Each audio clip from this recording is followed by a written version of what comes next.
Bonjour, Damien, je m'appelle Damien, j'ai 33 ans, je suis malade alcoolique. Je suis en couple et je travaille. Donc moi je suis abstinent de l'alcool depuis 1 an et 8 mois. Et j'ai arrêté le tabac en même temps, à une semaine près, en même temps que j'ai arrêté l'alcool. J'ai consommé de l'alcool de manière exagérée et non maîtrisée environ 10 ans dans ma vie. De mes 21 ans à mes 31 ans à peu près. Comment ton entourage vivait cette période?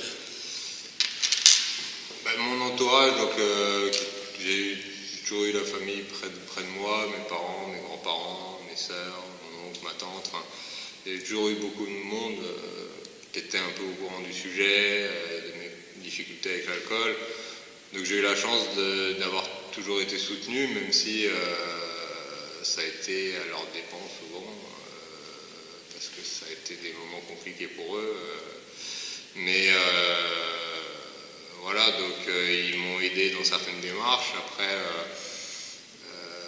ils ont plutôt subi qu'autre chose.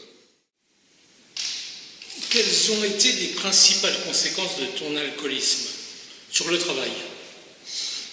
Sur le travail, l'alcoolisme, j'ai eu la chance de conserver mon boulot pendant ces longues années, d'avoir tous mes diplômes, de passer mes études plutôt pas trop mal, plutôt brillamment, de trouver du boulot, même si à l'époque j'étais déjà dans l'alcool.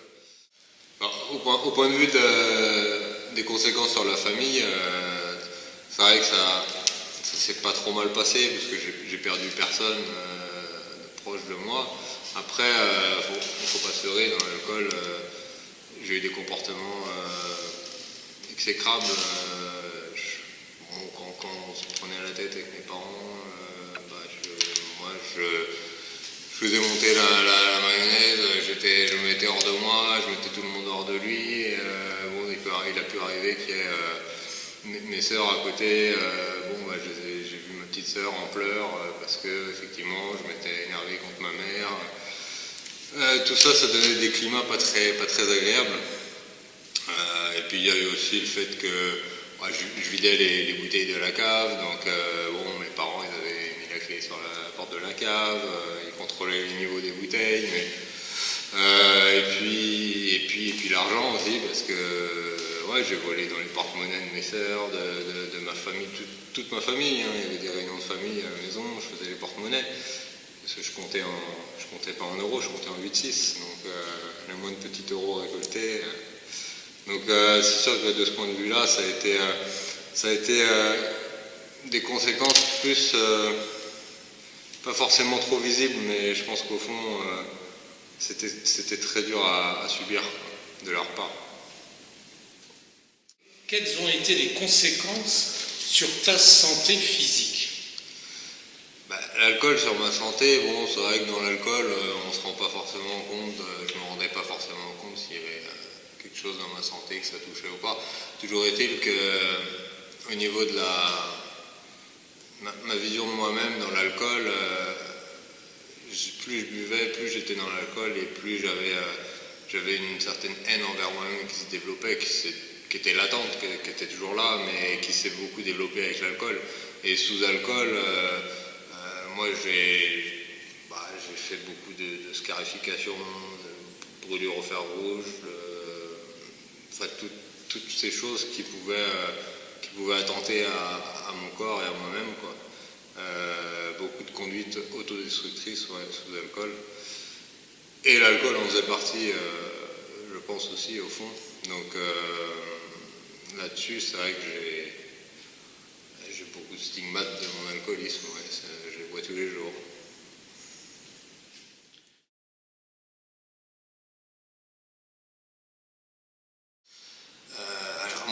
Donc j'ai arrêté 2 fois de l'alcool, donc la première fois, la deuxième fois qui continue jusqu'aujourd'hui. La première fois, par contre, je pense que j'ai arrêté parce que effectivement j'arrivais à un moment où je me rappelle cette fois-là, j'avais bu 4 bouteilles de vodka samedi, dimanche. Enfin, je buvais, ça me faisait même plus rien. Et puis il y avait tout ce qui se cumulait. Enfin, j'avais vraiment envie d'arrêter. J'ai eu un certain déclic. J'ai fait une cure de quelques semaines. Et là, j'ai arrêté pendant 8 mois, 8-9 mois à peu près. Et à l'époque, je n'avais pas la vision de l'alcoolisme comme étant une maladie incurable toujours. Et je me suis dit, bon, j'ai arrêté de boire pendant ces 8-9 mois. C'est bon, je gère maintenant, je vais recommencer à boire. J'ai rebu une coupe de champagne à l'occasion d'une fête de famille. Ça s'est bien passé pendant quelques semaines. Je buvais modérément, normalement. J'avais pas d'envie particulière. Et puis petit à petit, l'alcool s'est réinstallé dans ma vie comme il était auparavant, pour ne redevenir qu'une obsession et quelque chose de 24 heures sur 24. Quoi. Donc effectivement, j'avais pas bien intégré que l'abstinence était pour moi le meilleur des remèdes. Quoi.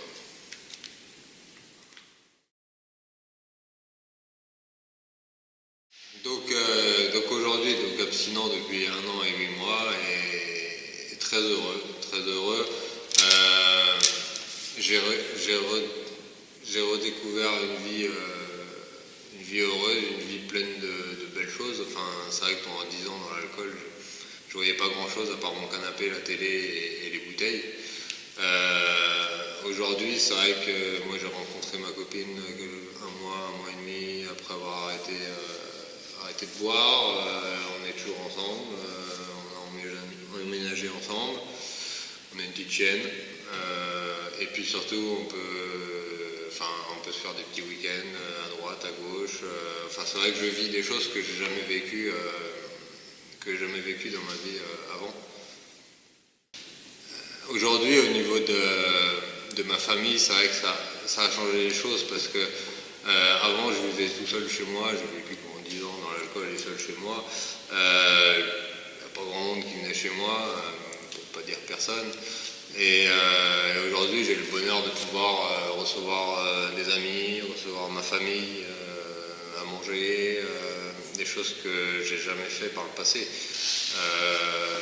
Ma soeur, l'autre jour qui est venue, ils n'avaient jamais vu mon chez moi avec mes petites nièces. Donc c'est vrai qu'aujourd'hui, c'est tellement...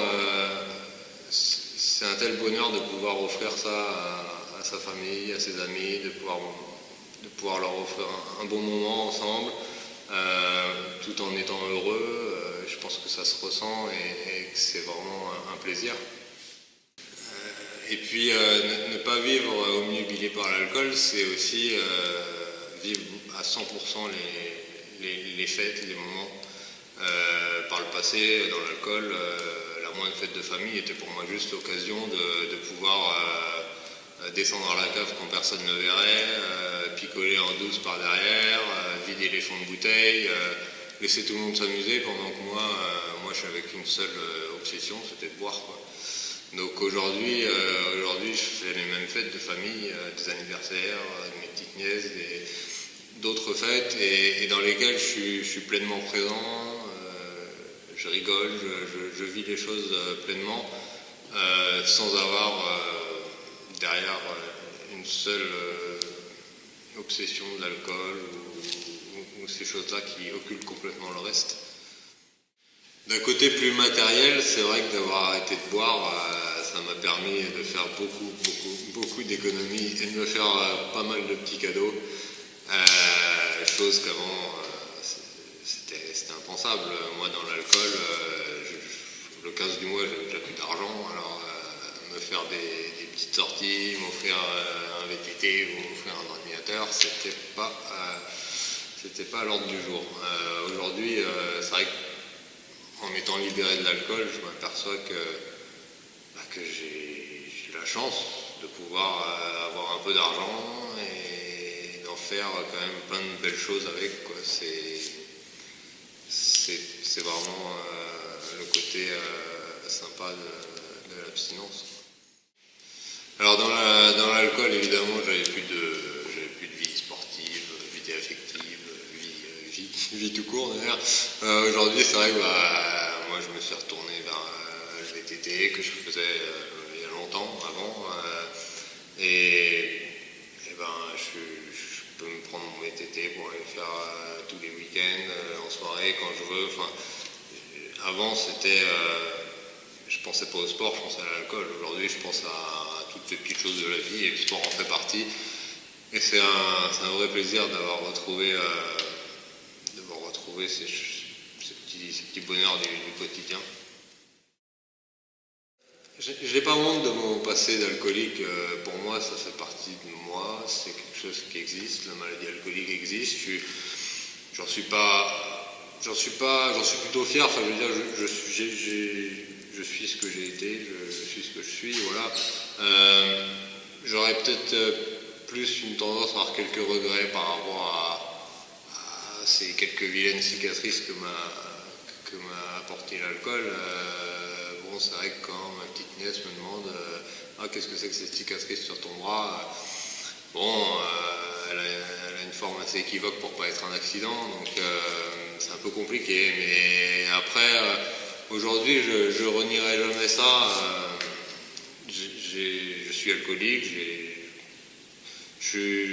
Par contre, je suis très heureux et très fier d'en être arrivé où je suis aujourd'hui, et je pense que c'est surtout ça qu'il faut que je mette en avant. Je suis tellement heureux aujourd'hui de revivre une vie heureuse, d'avoir pu passer outre cet alcool et de m'en sortir. Je pense que c'est le plus important.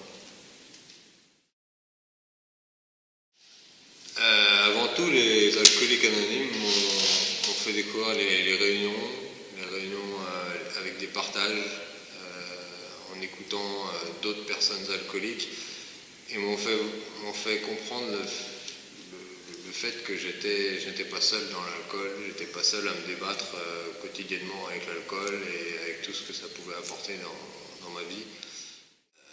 Par le programme développé dans les alcooliques anonymes,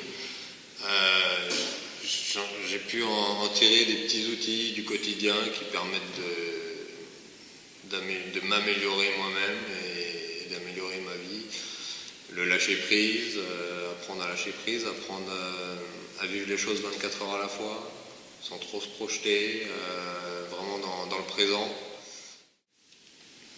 Une des plus belles phrases, voire des choses les plus importantes pour moi, qui sont écrites en tout cas aux alcooliques anonymes, c'est la prière de la sérénité. Accepter les choses que je ne peux changer et avoir le courage de changer les choses que je peux. Donc vivre les choses comme ça, plus sereinement. Ça a été, c'est beaucoup de petits outils qui au quotidien m'aident à relativiser, à pas m'emporter dans des émotions trop négatives ou même trop positives, et à être de ce fait attiré dans l'alcool, quoi. Donc, une des plus belles choses et des plus importantes choses du programme Alcoolique Anonyme, pour moi, c'est la notion d'humilité, de vivre les choses humblement. Avant, j'avais souvent tendance à m'emporter, à m'énerver quand quelqu'un n'avait pas le bon avis, celui que je voulais entendre. Aujourd'hui, c'est vrai que ce qu'amène le programme, l'ouverture d'esprit, l'humilité, ça nous pousse à nous remettre en question tout le temps et à accepter les autres façons de faire, accepter les différences en fait. Et donc, à partir de là, s'accepter plus facilement aussi dans nos petits défauts du quotidien, dans les choses qui nous embêtent un peu par rapport à nous. Et je pense que c'est une des choses les plus importantes. Bon, Damien, qu'est-ce que tu pourrais dire à un alcoolique en souffrance qui vient pour la première fois en réunion? Déjà, je pense que pour un alcoolique, venir en réunion, c'est déjà voir qu'il n'est pas seul. Ça, moi, les premières réunions que j'ai faites, voir qu'en face de moi, j'avais des gens qui me racontaient des choses de leur vie qui étaient quasiment les mêmes que la mienne. Je me suis dit, ah ouais, je suis pas seul. Et on a souvent tendance, moi dans l'alcool, j'avais souvent tendance à penser que j'étais seul, que de toute façon les autres pouvaient pas comprendre, que c'était mon problème, que j'y arriverais, mais en étant allé en réunion, c'est vrai qu'on se rend compte tout de suite du fait que déjà, on n'est pas le seul à vivre dans l'alcool avec cette vie compliquée que ça nous amène, et qu'en plus, l'alcool est une maladie et qu'on peut s'en sortir, parce que quand il y a une dizaine de membres autour d'une table qui sont abstinents depuis des années, forcément, on se dit que c'est peut-être là la solution. Alors aujourd'hui que je suis abstinent et dans le rétablissement, venir en réunion ça m'aide toujours. Je pense que c'est indispensable. Ça m'aide à évacuer les petits soucis du quotidien, les petites choses que je rumine, les petits aléas de la vie qui vont faire que peut-être si je les laisse pourrir dans ma tête, je vais peut-être retourner vers l'alcool parce que ça vient vite. Donc je pense que c'est très important pour moi et de pouvoir partager comme ça sur le quotidien, sur ce que je ressens jour après jour et pouvoir aussi écouter et prendre ce que j'ai à prendre des autres.